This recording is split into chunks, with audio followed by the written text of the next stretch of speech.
In modern conflict, the front line is no longer just a physical border. It is a digital one. From maritime security to global escalations, artificial intelligence has become as critical to defense as fuel or ammunition. We have entered the era of algorithmic warfare. Military AI isn't a single superweapon. It's a collection of tools designed to help forces see further, think faster, and act more precisely. It senses by scanning thousands of hours of drone footage. It thinks by running wargame simulations to predict an opponent's next move.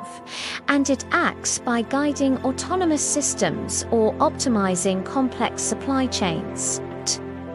To understand this shift, look at the three layers.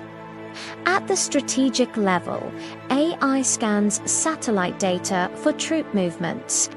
At the operational level, it acts as the backbone, using predictive maintenance to ensure fighter jets and ships don't break down.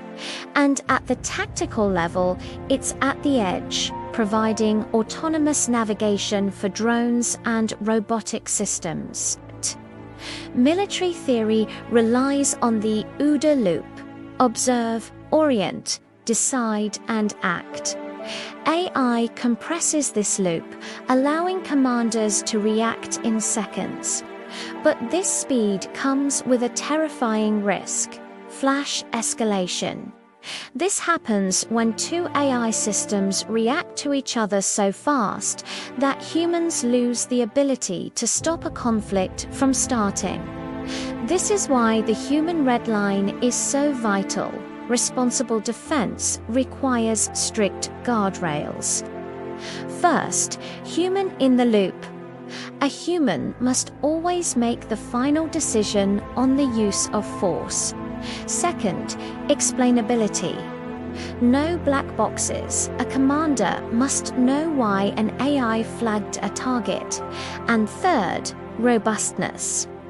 Systems must be red-teamed to ensure they can't be tricked by adversarial tactics like digital camouflage.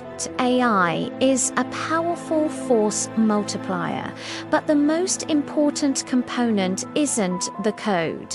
It's the human with the wisdom to know when not to use it. If you found this guide to modern defense helpful, please like the video and subscribe to the AI Buzz YouTube channel. We're here to help you understand the most complex topics in AI. Thanks for watching.